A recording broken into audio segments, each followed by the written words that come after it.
Wakati Uingereza inaikabidhi Somaliland uhuru wake, ilikuwa inaikabidhi kama nchi huru ama nchi ambayo inapaswa iwe chini ya uangalizi?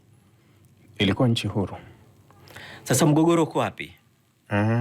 Mgogoro ulikuja kiasi ambacho sasa Umoja wa Mataifa wanalazimika mpaka kuitisha kikao cha dharura, kwa sababu kulikuwa kuna muungano ambao ulifuta kitu cha awali. Somalia ya Mogadishu ilikuwa chini ya Mtaliano. Somaliland ilikuwa chini ya Mwingereza.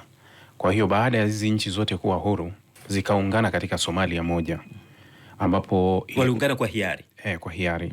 Ni kama vile ilivyofanya Yemen. Yemen ya kaskazini na kusini zilikuwa ni nchi mbili tofauti. Moja ilikuwa ya kijamaa, ingine ilikuwa ina harufu ya kibepari. Zikaja zikaungana mwaka 90.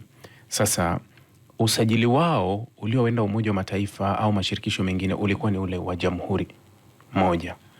Ni kama vile unasema China moja, ikiwemo Taiwan, ikiwemo Hong Kong, ikiwemo Macau, ikiwemo wa Tibeti, inakuwa China moja, ambayo ndio sheria za kimataifa zinaitambua kama China moja. Kwa hiyo na hapo ni hivyo kuwa Somalia moja.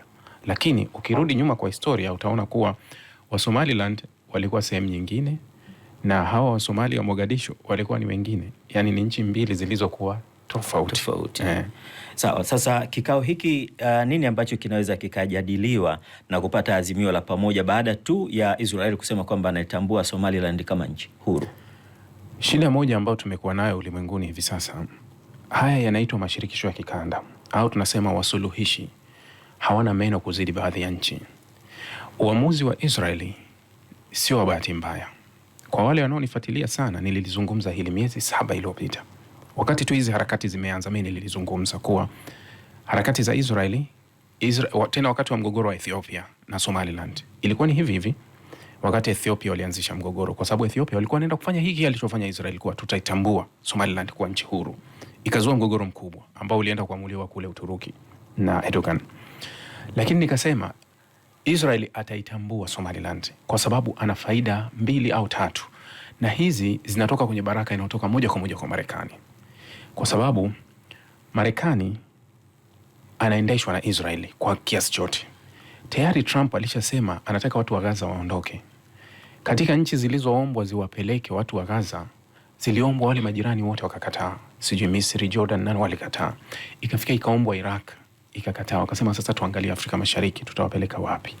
Kwa hiyo katika nchi za Afrika Mashariki zilizoguswa, iliguswa Djibouti wakakataa. Wakapelekwa ikaguswa Sudan ikaonekana ina vurugu. Wakasema hakuna fursa ya kunipa nikupe kama Somaliland. Somaliland ndio nchi ambayo inatafuta kutambuliwa toka mwaka 91. Tutawapa utambuzi, halafu tutawapa wa Palestina.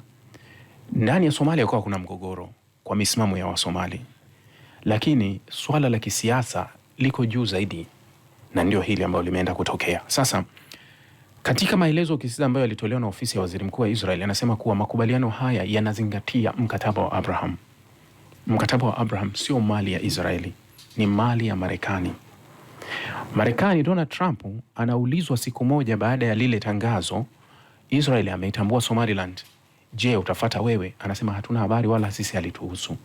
Lakini mkataba uliotumika kuitambua ni mkataba ambao uko chini ya Amerika.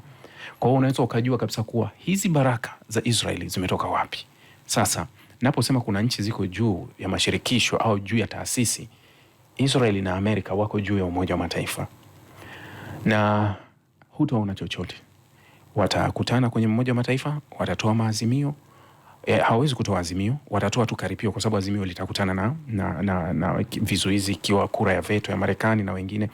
Itatolewa tu kauli kupinga na kuonyesha kutokubaliana na hili, lakini Israeli ataendelea na mchakato wake, halafu Marekani atampa kinga zote za usalama na kidemokrasia. Somaliland inaendelea na hawezi kurudi nyuma. FM.